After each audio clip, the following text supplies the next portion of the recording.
तो हनियो लोग बोलावे लो और डिंपल खिसिया जाए। ना ना ऐसा बात नहीं के। हाँ तू ना रहबू तो हम जियब कैसे, अपन फाटल करे जावा के सियब कैसे। अरे तू ही तो हमार सोना के सुराही हो छोटे बाबा। आ तू ढाल के देबू ना तो हम पियब कैसे। पियब कैसे ज्यादा मेरा चूरुओ से पी ले।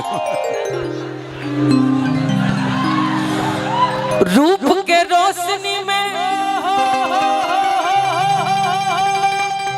छाह याद आवेला, छाती पर लहरात तोहार बाह याद आवेला।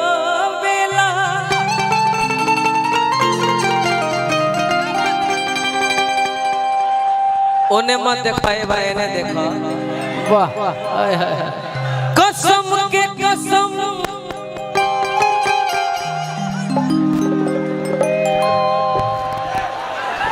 माइक माइक देखिए माइक। हेलो हेलो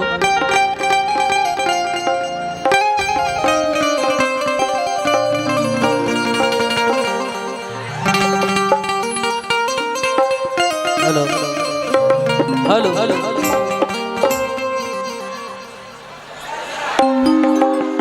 जब हम गाते हैं तो अक्सर साउंड भी जवाब देता है। भतार छाप है हम। ए विशाल भाई वाह व्यास साउंड वाले को दोस्त नहीं किया तना चार बगल साउंड बॉक्स लोग छाप ले लेबा का करो। एगो गाना गौनी ओ ऐसा धुन भइल भोजपुरी में ऐसा कौनो कलाकार नहीं खन जौन उ धुन पर ना गौल। हमरा बड़ी खुशी भइल। गाना कौन रहे? कहबू तकीन देखा अरे कनवा के बलिया रे ललिया।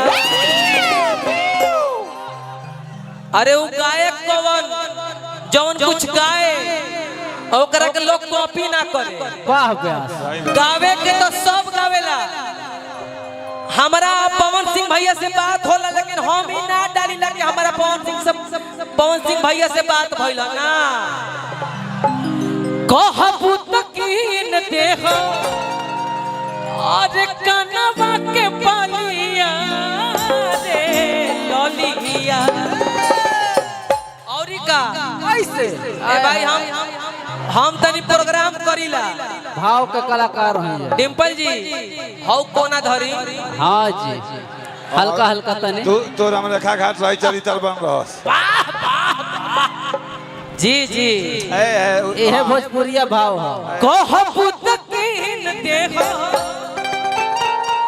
अरे कनवा के बलिया रे ललिया। छड़क के एक छड़क के तो मिले आ जई ह गलिया अरे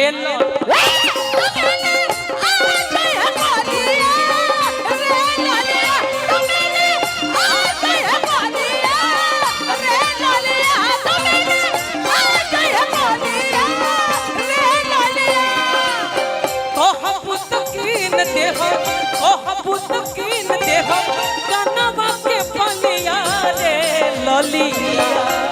कहबू तकीन देखो कनवा के बलिया रे ललिया। शायद ए छोटे बाबा शायद आने वाले समय में फिल्म अभिनेता भी बन सकते हैं।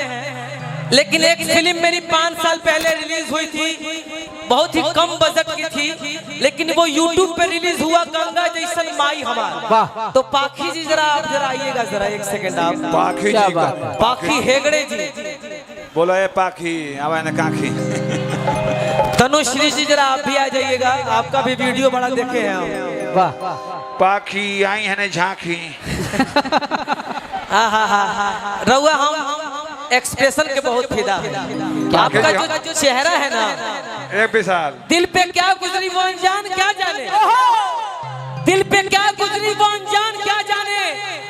प्यार किसे कहते हैं वो नादान क्या जाने।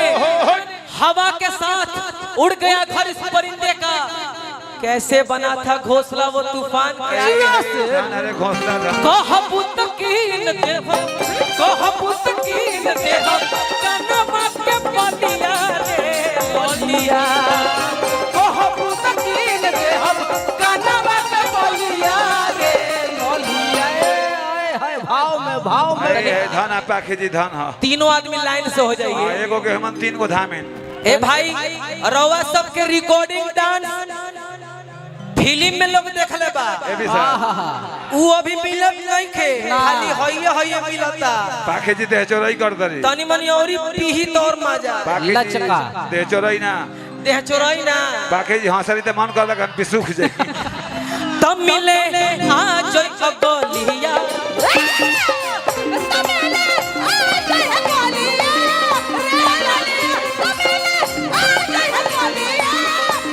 बड़ा चोलिया में होता गुदगुदिए राजा बड़ा चोलिया में होता गुदगुदिए राजा